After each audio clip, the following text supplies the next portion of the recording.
So, ang title po natin is, I am who I am. Oh, hallelujah. Napakaganda. Sabi po sa kinakanta natin ng ilang beses na, Yahweh, sunod, Rapha, Elohim, Shaddai, Jireh. Sunod, Adonai will manifest Himself. Ganda boss ko, di ba? Hallelujah. Sabi po sa Exodus chapter 3 verse 14, and God said to Moses, I am who I am, and I will be what I will be.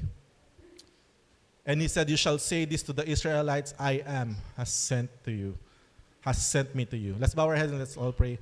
Father God in heaven, Lord, we thank you, God. We thank you for manifesting yourself in this presence, God, sa aming kalagitnaan, Panginoon. Marami pong salamat.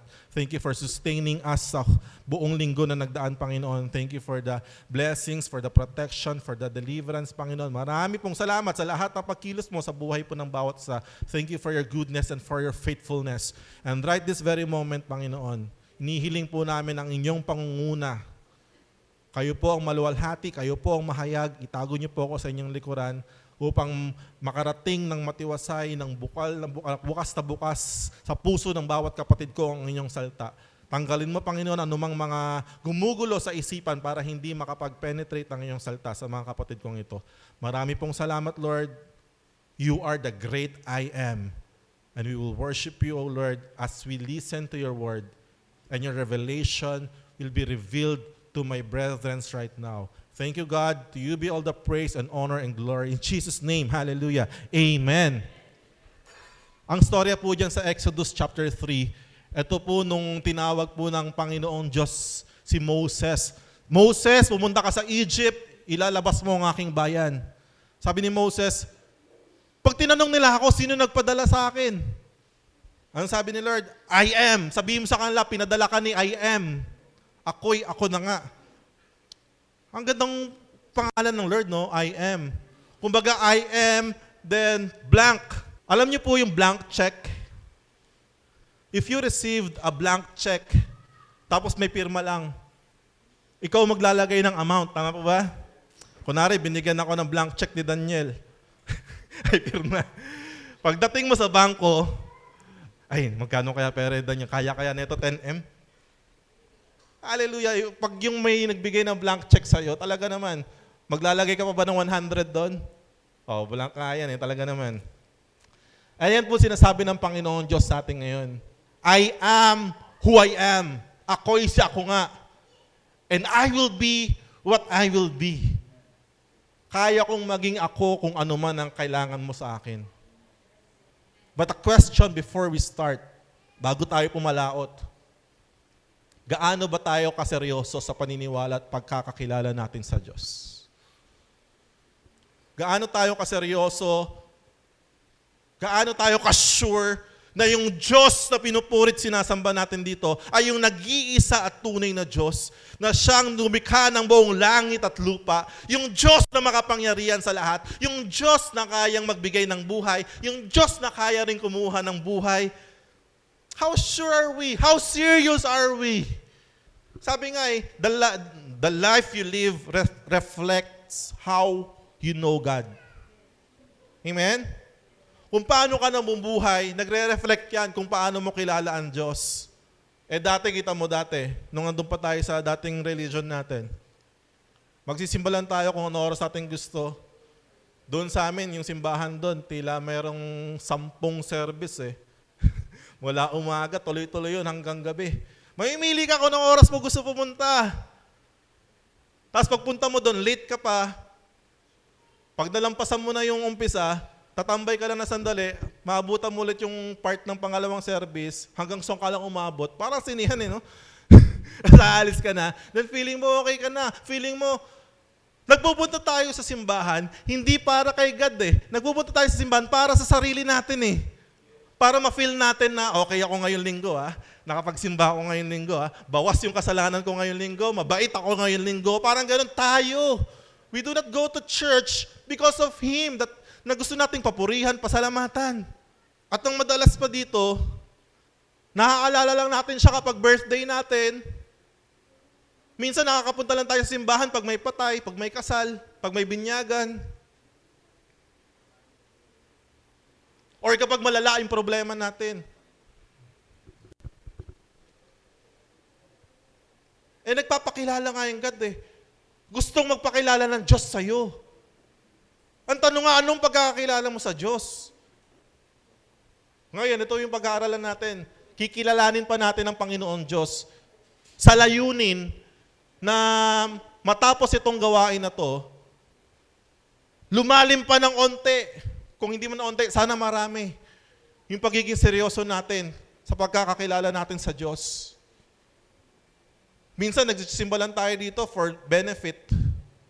Minsan dahil may kakilala ka. Nandito jowa mo, dito asawa mo, dito yung crush mo. Or minsan dahil may pakinabang. Sabi nga po isa to sa verse na pinag-aralan namin ng Wednesday. Talagang nagrema po sa akin kasi itong Romans 11:33-36. Oh, ang kalaliman ng mga kayamanan ng karunungan at ng kaalaman ng Diyos. Hindi masuri ang mga hatol niya at hindi masiyasat ang kanyang mga daan. Sapagkat sino ang nakakaalam ng pag-iisip ng Panginoon? O sino ang kanyang naging tagapayo? O sino ang nakapagbigay na sa kanya at siya'y mababayaran? Pastor, 18 years na ako nagsisimba dyan sa church nyo. At simula dati, nagbibigay na ako. Marami, pag inipon mo yun, Pastor, ang dami na nun. Ang tanong dyan, sino nakapagbigay na sa kanya at siya'y mababayaran? Kahit ibigay mo ang buong riches ng mundong ito, hindi natin kayang bayaran yung binigay ng Diyos sa atin. And this verse really struck me sa 36. Sabi diyan, sapagkat mula sa Kanya, kasama ka doon, at sa pamamagitan niya, at para sa Kanya ang lahat ng mga bagay, including me and you.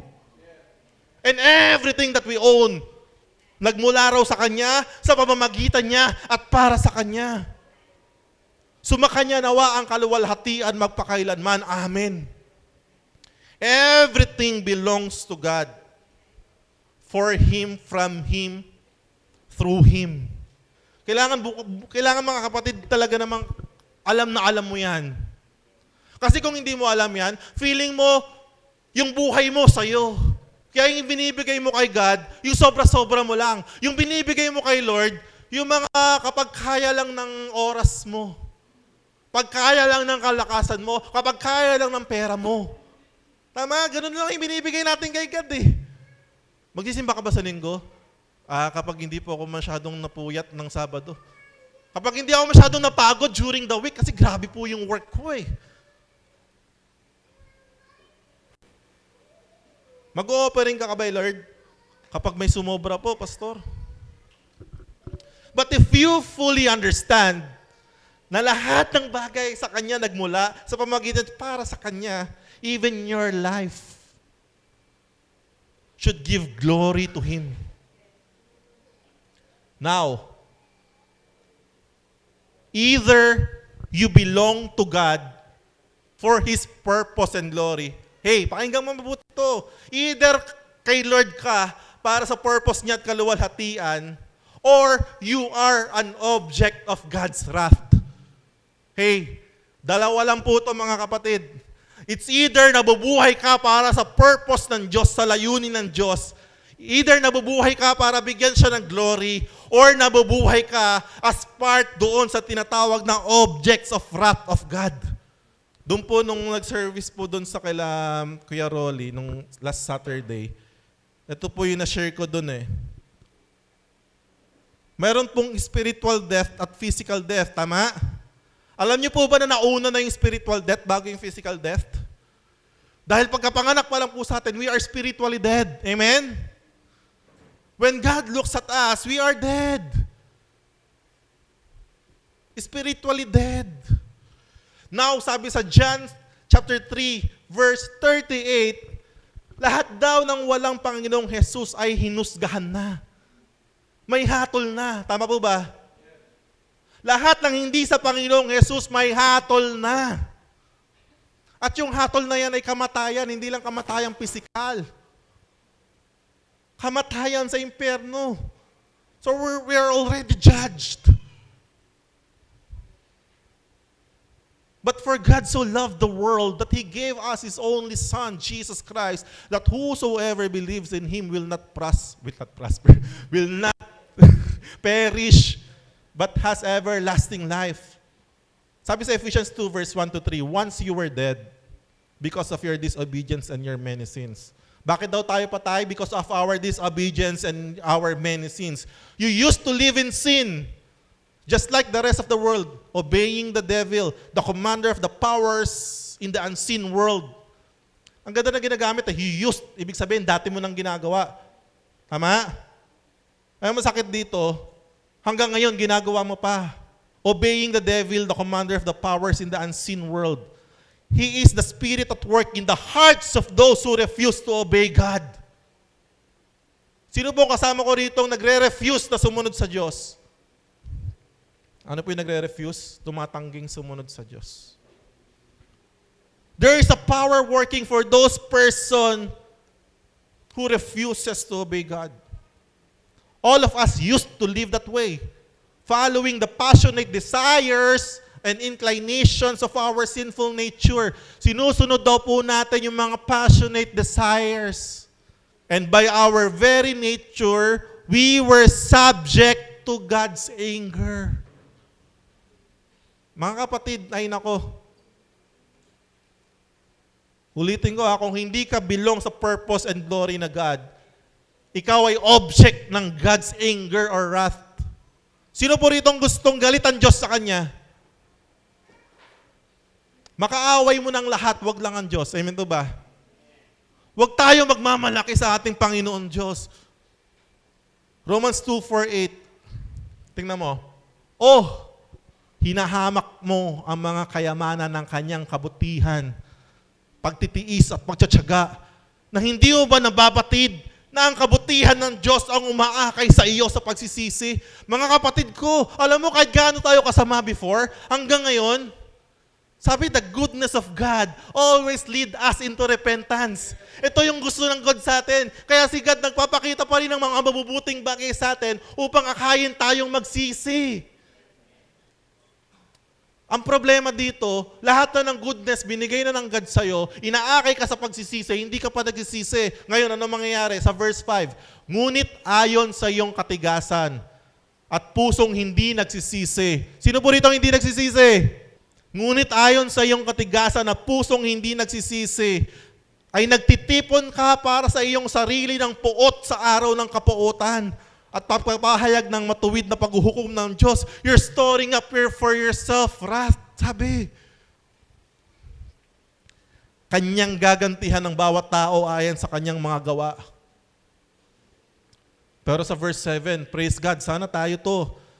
Sa kanila na sa pamamagitan ng pagtsatsaga sa mga mabubuting gawa, nagtsatsaga ng mga mabubuting gawa, na naghahanap ng kaluwalhatian, mga gustong magbigay ng kaluwalhatian sa Diyos at karangalan at ng kawalan ng kasiraan, walking blamelessly, pinipilit kahit mahirap to walk sa path na binigay ng God, sila raw ay magbibigay siya ng buhay na walang hanggan. For those person na nagtsatsaga raw sa mabubuting gawa, samantalang sa kanila na makasarili. Sino po rito ang makasarili? At hindi sumusunod sa katotohanan, kundi bagkus ay sumusunod sa kasamaan, ay para sa kanila ang puot at galit.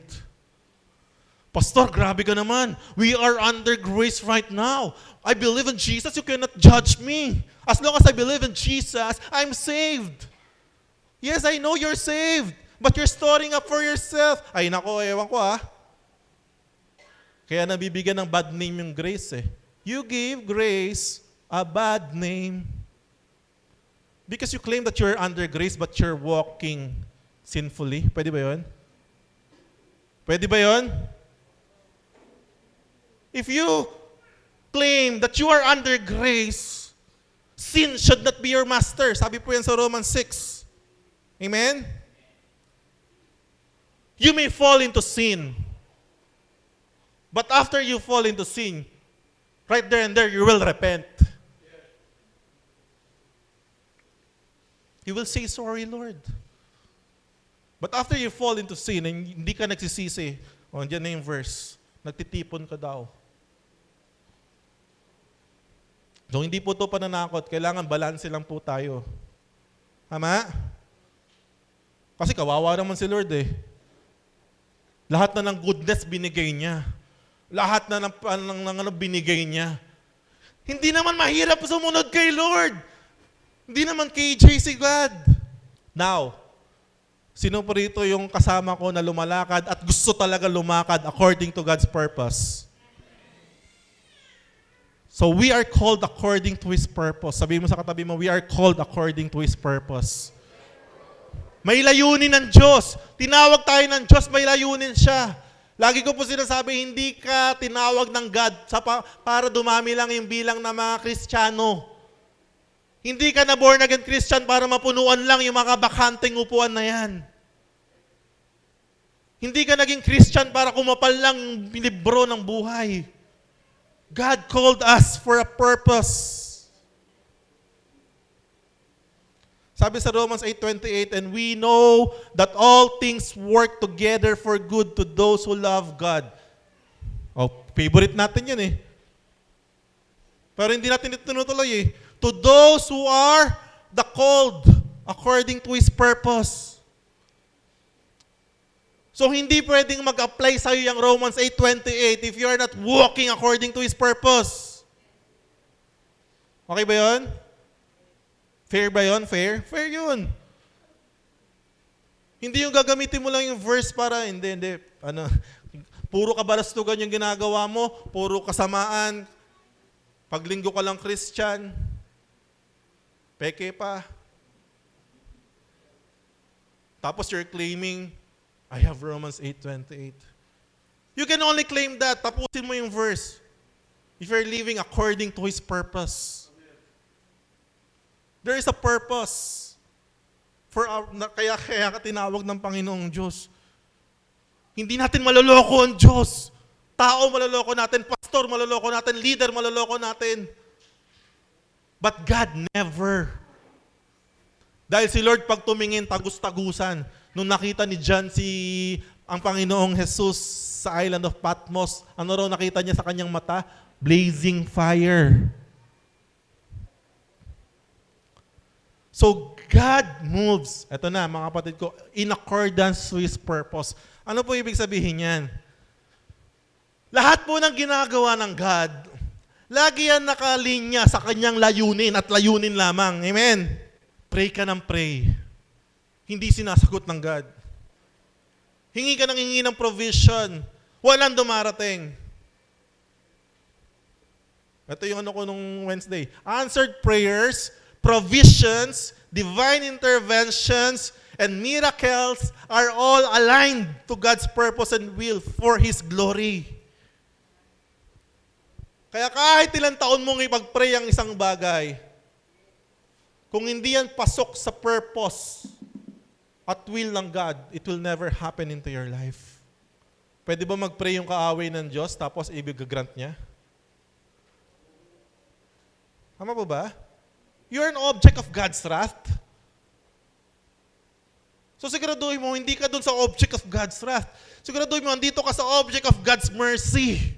Now, lahat ng nandito sa purpose ng God, when you pray, God listen and He answers.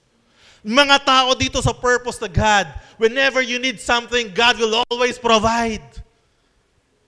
Kung kailangan mo divine intervention, gagawin ng Diyos yan. Miracle, if it's a miracle you need, it's a miracle you will get. God is the great I am to those who walk according to His purpose for them. Hallelujah. I love it. We love the name of God. Amen? The great I am. I am. Kasi it's like a blank check. I am. So titingnan natin. Ito lang po, matatapos po dito tayo. Let's see yung mga blank check ni Lord. I really love God and talino talagang witty, no?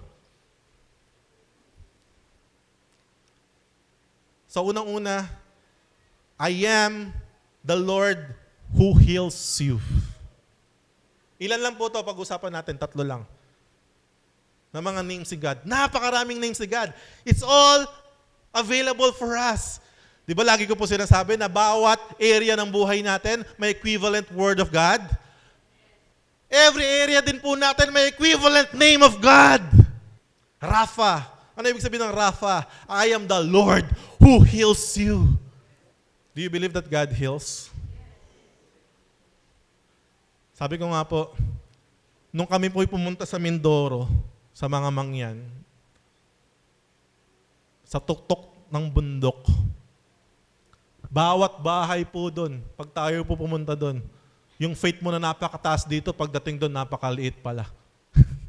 Kasi bawat bahay po doon, pag pumasok ka, meron silang testimony kung paano miraculously pinagagaling sila ng God. At yung mga ibang nakausap po namin, hindi simpleng sakit ng ulo, yung mga pinagagaling doon.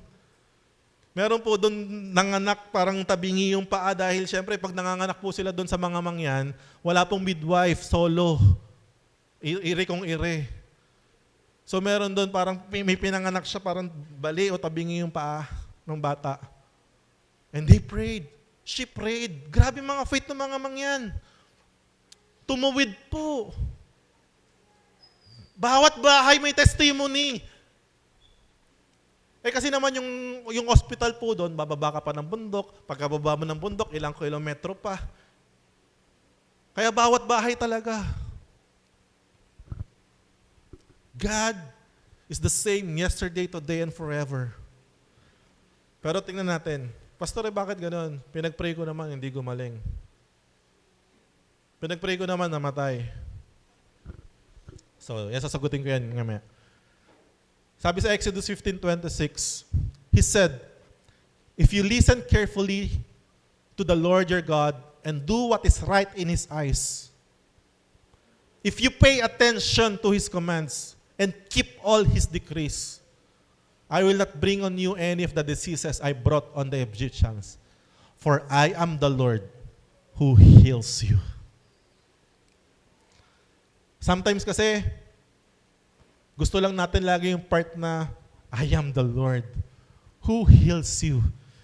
Pero ayaw natin yung, if you listen carefully to the Lord your God, ayaw natin yung do what is right in His eyes. Ayaw natin yung pay attention to His commands and keep all His decrees. Mga kapatid, God can heal instantaneously by miracle. Amen? Do you believe that? Yes, marami pong testimony niyan. Sometimes we pray and God healed over time through medicine naman. Amen? Through medicine. Pastor, hindi Pag may faith ka, dapat hindi ka na umiinom ng medicine. Sa tingin nyo sa medicine, gawa ng diablo? Gawa ba ng demonyo yung medicine? Oh, God gave the wisdom to those person na mga nag-aaral. Gusto natin puro miracle, makita natin. Si God nga, pinadali na Alam nyo ba, dati wala namang gamot sa TB. Dati wala namang gamot sa mga alam mo, simpleng trangkaso, namamatay mga tao before. Amen? God loves you. He gave the wisdom sa mga nag-aaral. Ito lang pala ang gamot sa trangkaso. So, if you pray, pwede ka rin pagalingin ni God through medicine, through time. Pero ito pakinggan mo, not every saint will be healed in this lifetime. Either by miracle or by medicine or instantaneously or in time. Hindi po lahat talaga. Why? Because God is more interested in having us holy rather than healthy. Our bodies are not yet redeemed. Ang totoong perfect na kagalingan na ibibigay sa atin ni God, alam nyo kung kailan? Pagdating ng ating mga glorified bodies. Wala nang sakit, wala nang hirap at hignagpis. But in this lifetime, you can always pray for healing. Sabi ko nga, if you know the will of God, pray for it. God wants you healed, you will be healed. But if your journey here on earth is tapos na, amen po ba dyan? Kung hanggang dito na lang ang buhay mo dito sa lupa, and that sickness ang magiging pintuan mo papunta sa eternal life. so be it. Amen? So by all means, pray. Pray and pray and pray. Pero kung hanggang dito na lang talaga yung buhay mo, kilala niyo si Smith Wigglesworth? Smith Wigglesworth, ano to, dati siyang plumber na nag-aral sa salita ng Diyos. Talagang grabe to mag-healing. Ito yung mga nanununtok pak. Umagaling. Ang una niyang, marami na siyang nabuhay. Ang una niya nabuhay, asawa niya. Asawa niya namatay. Kakastart lang niya sa ministry. He prayed. Panginoon, ibalik mo asawa ko. Nabuhay! Alam mo sabi ng asawa niya? Bakit po ako binuhay? Okay na ako, masarap na yung kasama ko ng Panginoon. Matayo po ulit. Marami siyang recorded na nabuhay.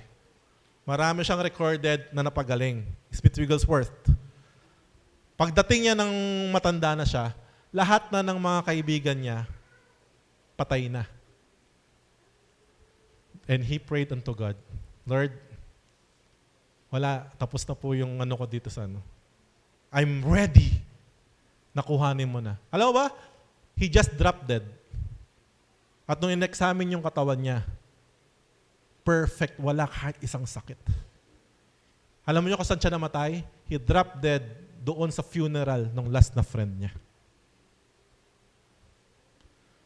So kung hanggang dito na lang po yung, sabi nga alam na ng Lord kung hanggang kailan tayo Amen to ba? Huwag tayo malulungkot. May promise naman si God Sabi niya, lahat po tayo na mga naniniwala sa Kanya, ang kamatayan ay hindi kamatayan. Ito'y pagtulog lamang. Kasi pagdating ng Panginoong Hesukristo sa tunog ng huling trompeta, bubuhayin po lahat ng mga natutulog. At pag nabuhay silang lahat yan, sabay-sabay daw po tayo ng mga buhay pa. Sabay-sabay tayong kukuhanin. Hallelujah. Kaya nga masasabi mo, for me, to live is Christ and to die is gain. Amen. Ngayon, ito yung gusto mong medyo humaba pa yung buhay mo dito sa lupa. Ito dapat i-include mo sa prayer mo, Lord, gamitin mo pa ako. For your glory, Lord. Ang target ng God, yung kaluluwa natin. Huwag ka magmatigas ng puso mo, baka kunin ka ni Lord. Yung iba, pagkatanggap kay Lord, kinukuha na agad. Amen? Why? Matalino ang Diyos. Matalino ang Diyos. Nakita na niya, pagpapatagalin ko pa buhay na ito, baka sa isang linggo, mag-backslide na to sa akin. Ngayon pa lang kukunin na kita, mahal kita. Huwag tayong magmayabang. Hindi, malakas pa ako, wala akong nararamdamang sakit. I'm a healthy, living person. Di ako nag-yosi, di ako nagbibisyo. Nag-exercise ako araw-araw, nag-gym ako. I'm a vegetarian. Paglabas mo dyan, natalisod ka lang, tumama yung ulo mo sa bato, patay ka. Hindi natin alam, huwag tayo magmamayabang. Amen to ba? Now, I am the Lord who heals you, Jehovah Rapha. God can be your Jehovah Rapha. Amen? Oh, hallelujah. If you are walking in His purpose and will. Next, ano pa isa? I am the Lord, your provider. Jehovah Jireh. Ano ibig sabihin yan? God is the God who provides. Do you believe that God is a good provider? When He created man, Adam and Eve, bago nilikhain ng Diyos ang tao, lahat ng pangangailangan ng tao nauna nang inilagay. Lahat ng kakailanganin na andun na. Why? Man was created sa purpose ng Diyos Tama po ba? Basta nasa purpose ka ng God, lahat ng kakailanganin mo, He will provide. The greater the need you have, as long as you are in the purpose of God, the greater the provision you will receive. And why do we struggle? Why do many Christians struggle in provision? Why? Why? Because minsan doon lang tayo nakafocus sa provision ng God. Minsan doon lang tayo nakafocus sa mga gusto natin, sa sarili natin, sa pamilya natin. Akala natin yung provision ng Diyos aagos dahil kailangan mo, kailangan ng pamilya mo. Hindi lang po yun ganon. Aagos ang provision ng Diyos kapag ang buhay mo at ng buong pamilya mo ay nakatuon sa layunin niya. Nothing is impossible kay Lord. Alam niyo kung saan unang lumabas yung word na Jehovah Jireh, the Lord will provide? It is when Abraham offered Isaac. Tama po ba? Nung sasaksakin na ni Abraham si Isaac. Sabi sa verse 12 ng Genesis 22, "Do not lay a hand on the boy," he said. "Do not do anything to him." Ano mo sabi? "Now I know that you fear God." This is the key. Sinabi na yan. "Now I know that you fear God. Because you have not withheld from me your son." So kailangan meron po tayong takot sa Diyos. Binigay na yan. Ano nangyari sunod? Abraham looked up, and there in a thicket he saw a ram caught by its horns. He went over and took the ram and sacrificed it as a burnt offering instead of his son. So Abraham called the place, "The Lord will provide." Mga kapatid ko, as long as lumumuhay ka pa sa takot ng Diyos, God will provide. Minsan kasi masyadong tayo mayabang eh. Hindi, kaya ko to, diskartehan ko to. Hindi, matalino ako. Hindi, malaki sahod ko. Hindi, malaki mayaman si papa. Mayaman si mama. Hindi, magaling yung tropa namin. Hindi mo alam, gabi-gabi nakakakuha kami milyon. Mga oldapper. For those persons who really have a fear of God in his heart, mga kapatid, pag nababasa niyo yung fear of God kasi dyan, that's worshipful fear. Alam niyo yung worshipful fear? Yung talagang yung puso mo kasi talagang gustong magsumamba sa Panginoon. Ano ba yung act of worship? Di ba sa Bible is prostrate, yung patirapa. Patirapa is an act of submission, is an act of humility. So lahat po ng kakailanganin mo hanggat may takot ka pa sa Diyos. Question, do you still fear God? Do you fear God? Sabi ko, hindi ko makakalimutan sinabi ni Pastora Azon eh. Pag ang fear of God ang nawala sa tao, minsan nakala mo Christian pa, pero wala nang takot sa Diyos. Doon na nagsisimula, bumagsak ang buhay. So, I am Jehovah Jireh. God is saying unto you, whatever need you have right now, as long as you are sure that you are walking into His purpose and will for your life, God will always be Jehovah Jireh for you. Amen? Huwag kang matakot kung meron kang pangangailangan. As long as God is your Jehovah Jireh, God will always provide. At isa pa, I am God Almighty, El Shaddai. When Abram, tingnan natin ang buti. Sasabi sa Genesis 17 verse 1 to 2. When Abram was 99 years old, bago pinanganak si Isaac, the Lord appeared to him and said, I am God Almighty. Walk before me faithfully and blameless. Then I will make my covenant between me and you, and will greatly increase your numbers. Alam mo, walang dating sa atin Almighty. Kasi hindi naman natin alam yung ibig sabihin ng Almighty.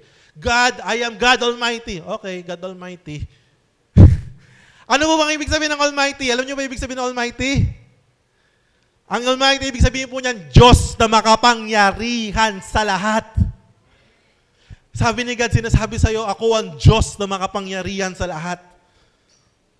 Walk before me faithfully. Lumakad daw po tayo ng tapat sa Kanya.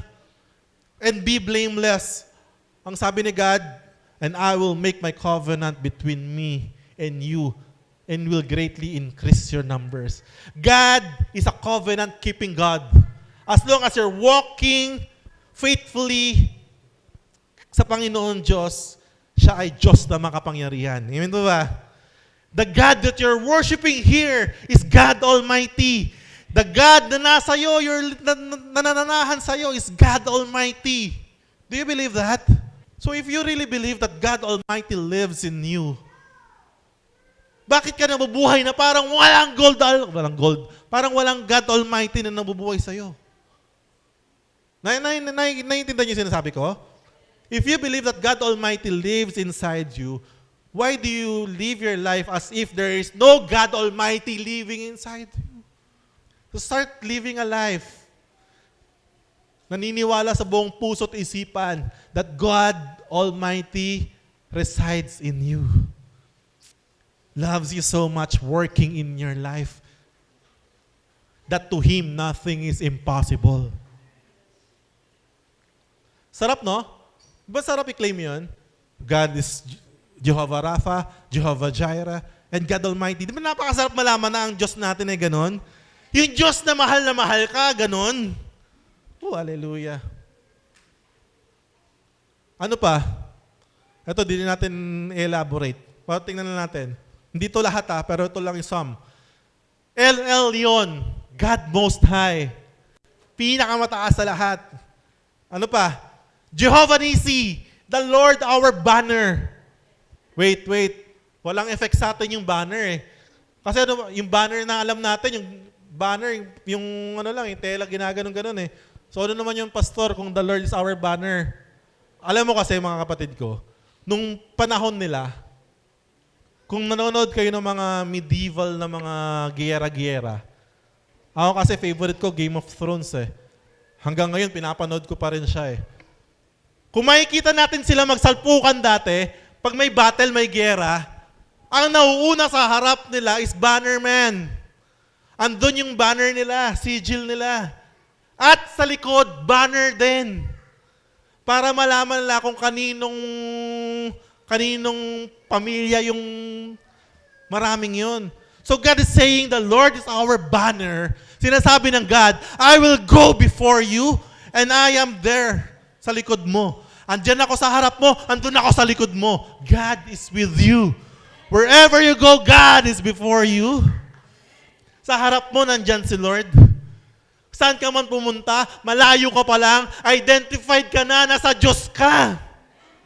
Kaya kung saan ka man pumunta, yung mga masamang espiritu, naglilipana na. Why? God is your banner.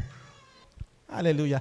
Kaya nga, di ba, narinig nyo na ba yung sinabi sa Deuteronomy 28 that you are blessed when you come in and you are blessed when you go out?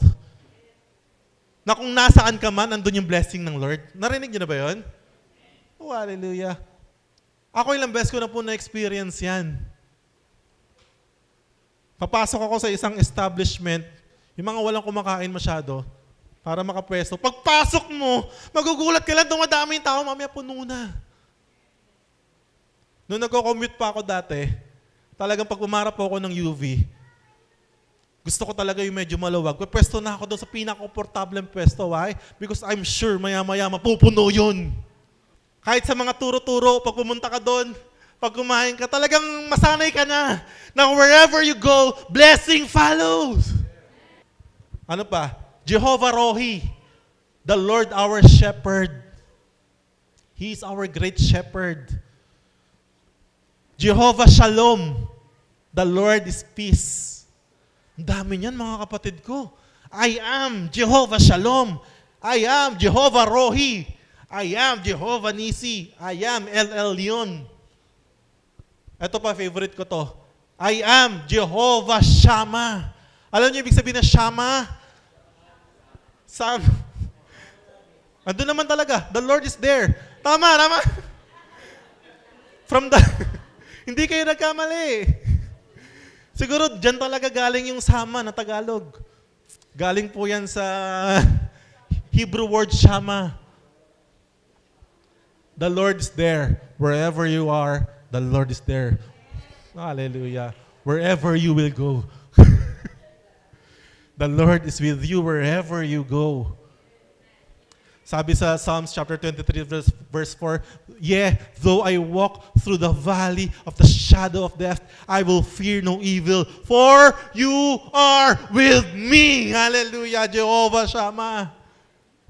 I am Jehovah Shammah. Kasama kita lagi. Ano ba? I am Jehovah Sidkenu. The Lord our righteousness. Oh, hallelujah. I am your righteousness, sabi ng Panginoon. Ito pa, pinaka-favorite ko sa lahat. Jesus. Jesus is His name. Ano ibig sabihin ng Jesus? The Lord saves. Or the Savior. Oh, hallelujah. Thank you, Lord, for your names. Ito pa, favorite ulit natin. Christ. Christ means the anointed one. Or the Messiah. Ito pa, favorite ko ulit. I am Abba. Father. The Lord is our Father. God is our Father. Sarap, no? And last, I am Alpha and Omega. The beginning and the end. Laging ang Panginoon Diyos. He is the beginning and He is the end. So church, hindi pa yan lahat. Napakarami pa. Napakarami pa. Ang gusto ko lang sabihin sa atin lahat, all of those names of God, we can avail. Pwedeng mangyari sa buhay natin. As long as we walk in His purpose. Amen? As long as you walk in His will. So it's either you walk in His purpose or you are walk waiting for the wrath of God. Asan ka dyan? Don't harden your heart. Magsisi na ngayon pa lang. Hindi natin alam kung ano meron bukas. I will be what I will be. Ayan ang sinasabi ng Panginoon. Sa lahat ng names na binanggit niya, God is telling to you, I will be what I will be. Do you need provision? I am your Jehovah Jireh. Do you need healing? I am your Jehovah Rapha. Do you need saving? I am Jesus. Do you need a father? I am your Abba Father. Oh, hallelujah. Do you need peace? I am Jehovah Shalom.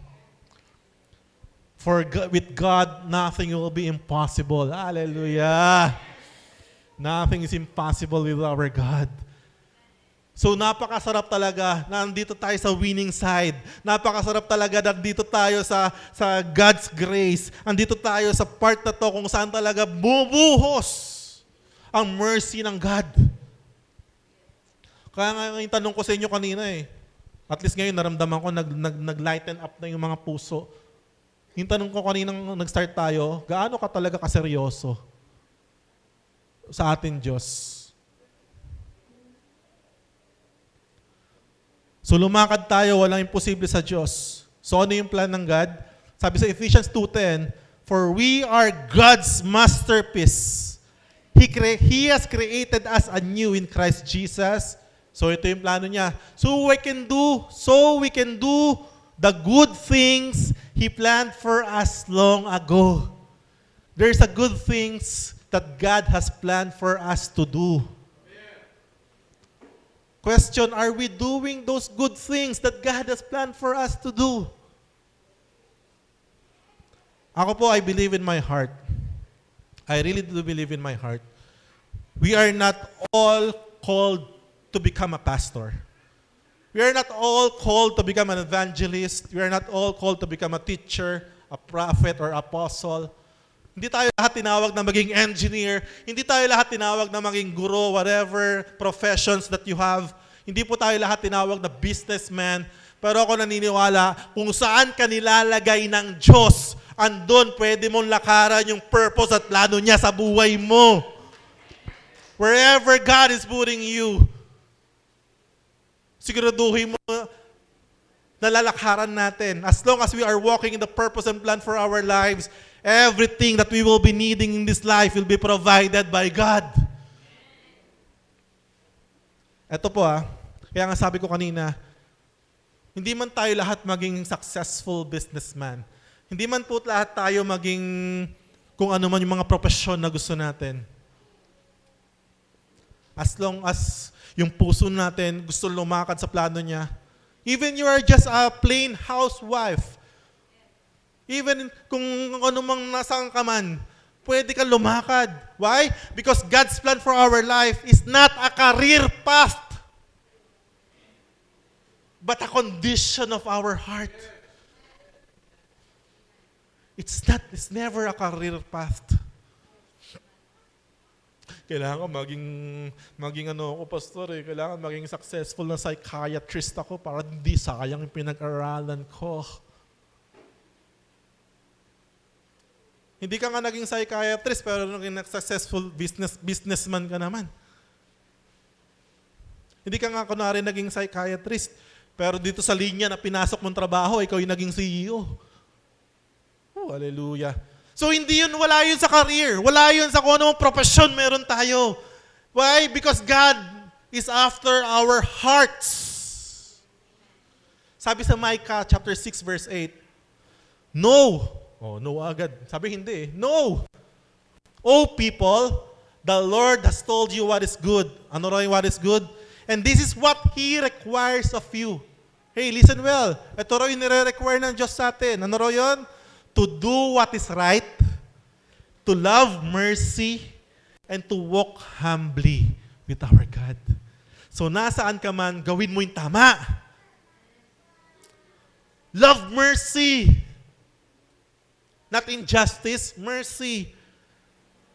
At lumakad ng may pagpapakumbaba sa ating Panginoon Diyos. So that is what God is requiring us. So do you know, do you want to know naman kung ano yung pinaka-will ni Lord sa atin? Plain na will. So sabi nga natin, Romans 12:2, renew your mind, you will know His will. Pero ito pa isang will ni God. Alam mo yung pinaka-simpleng will niya sa atin? O, sabi sa 1 Thessalonians 5:16-18, rejoice always. Pray continually. Give thanks in all circumstances, for this is God's will for you. In Christ Jesus, maging mapagpasalamat. Whatever you have, thank God. Whatever season you may be right in ngayon, magpasalamat ka sa Diyos. Nasa baba ka man ngayon, thank God. Nasa taas ka man ngayon, thank God. Why? Ito rin yung will ng Diyos sa atin. Give thanks in all circumstances. Minute to say, ito, pakinggan mo ha. Kung kaya mo mag-thank you kay Lord sa gitna ng kahirapan mo, ibig sabihin yung puso mo, maayos na. Amen? E paano kung mag-thank you kay Lord kung puro bitterness yung puso mo? Rejoice always. Pray continually and give thanks in all circumstances.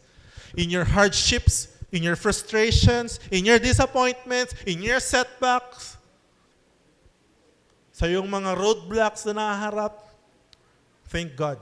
Always thank God. Always thank God. Masanay ka na nagpapasalamat sa Diyos. Amen? And that's the will of God sa atin. Ano raw ang after ni God sa atin? Puso. God is after yung puso natin, the renewing of our mind, para bumaba sa puso, maayos ang character na meron tayo. And wherever you are, whatever it is na nasa iyo ngayon, God will be your great I am. So in conclusion, 2 verse po yung conclusion ko. Sabi ni Joshua, sa katigasan ng ulo ng mga Israelitang kasama niya, sabi ni Joshua, sa Joshua 24 verse 15, ngayon, conclusion na to ngayon, kung ayaw mong maglingkod sa Panginoon, ay piliin mo na sa araw na ito kung sino ang iyong paglilingkuran. Kung ang mga Diyos na pinaglilingkuran ng inyong mga ninuno sa kabila ng ilog o ang mga Diyos ng mga Amoreo na ang lupain nila inyong tinitiran, o ang Diyos ng puso mo, ng nais mo, o Diyos ng kung ano mang mga tinatangkilik mo dito sa mundo, o kung ano man na nagbibigay ng kasiyahan sa iyo dito, ayun na ang paglingkuran mo. Ngunit sa ganang akin at sa aking sambahayan, kami ay maglilingkod sa Panginoon. We will serve the Lord. Whether ayaw mo o gusto mo, kung ayaw nyo, wag, bahala kayo. After all ng napakinggan natin ngayong araw, after all kung paano nagpakilala ang Diyos, and after all sinabi ni Lord kung ano yung nag-iintay sa mga nag-aantay ng mga wrath of God, Huwag na tayo doon. Huwag na tayo sa galit ng Diyos. Huwag ka na magantay ng galit ng Diyos. God is knocking at your hearts right now. Huwag ka na magantay sa galit ni Lord. Kaya nga sabi Deuteronomy 30:19 and 20, we will close in this. Tinatawagan ko, hello, ang langit at ang lupa. Hello langit, hello lupa. Tinatawagan ko ang langit at ang lupa bilang saksi laban sa inyo sa araw na ito, na aking inilagay sa harapan mo ang buhay at kamatayan. Hinahain ng Diyos sa harap mo ngayon, life or death. Ang pagpapala at sumpa, blessing or curse. Kaya't piliin mo at ng iyong bihi ang buhay upang ikaw ay mabuhay. Choose life. Bias na nga si Lord eh. Nagbigay siya ng choices sa'yo pero nagbigay siya ng suggestion. Choose life. Ibigin mo ang Panginoon mong Diyos, sundin ang kanyang tinig, at manatili ka sa Kanya. Sapagkat ang kahulugan niyon sa iyo ay buhay. This is life. Life is when you choose God. Life is when you love God. Life is when you follow God. And life is when you stay with God. Hallelujah. Sapagkat at haba ng inyong mga araw, upang matirahan mo ang lupaing ipinangako ng Panginoon na ibibigay sa inyong mga ninuno, kina Abraham, Isaac at Jacob. Church, ang Diyos gusto magpakilala sa iyo. God loves you so much. God wants na makilala mo siya nang hindi lang dun sa top lang ng iceberg. Hindi lang yung maliit na bagay yung pagkakakilala mo. Gusto ng God makilala mo siya sa kung sino siya. At ito malupit, the deeper you know about God, the deeper you understand na napakalalim pa pala. Hindi masusukat, hindi matatapos ang buhay mo dito sa lupa. Napakarami pa pala natin pwedeng makilala sa Kanya. Napakarami pa natin pwedeng ma-experience sa Kanya. Napakarami pa natin pwedeng angkinin sa mga pangako Niya. So huwag kang makontento sa onti lang na alam mo na hindi mo pa pinaniniwalaan. Hallelujah. No, God. Saliksikin pa natin. Yung binanggit nating mga pangalan niya, wala pa yun sa 1/4 ng mga napakarami pa. And everything, lahat po yan pwede nating i-claim sa buhay natin dito sa lupa. Huwag kang manatili dito. Andito yung pot at galit ng Diyos. Hindi na nga eh. Binigay niya nga si Jesus para malipat tayo nandito eh. Bakit mo pinipilit na manatili dito? Gawin mo to para sa sarili mo. Para sa pamilya mo. Kung ayaw nila, gawin mo. Ayaw ng mga pamilya mo, gawin mo. Keep on praying. Will naman ng Lord to eh. Kalooban naman ng Diyos na maligtas pamilya mo eh. Amen to ba? Kalooban naman ng Diyos to eh. Sabi ng Panginoong, sabi ng God, you and your household will be saved. So sabihin mo na sabihin. Kung ayaw nila, gawin mo lang ng gawin. Isang araw, kakapray mo, kakatuloy mo. Isang araw, makikita mo kung paano kikilos sa buhay ng mga kapatid mo, ng mga pamilya mo, ng mga magulang mo, kung paano kikilos. Amen? Basta gawin mo. Importante nandito ka. Importante nagpapakalakas ka sa Kanya. Importante sumusunod ka sa Kanya, tumalakad ka sa Kanya, nagsisilbi ka sa Kanya. Hallelujah. Thank you, God. So I am what I am, and I will be what I will be.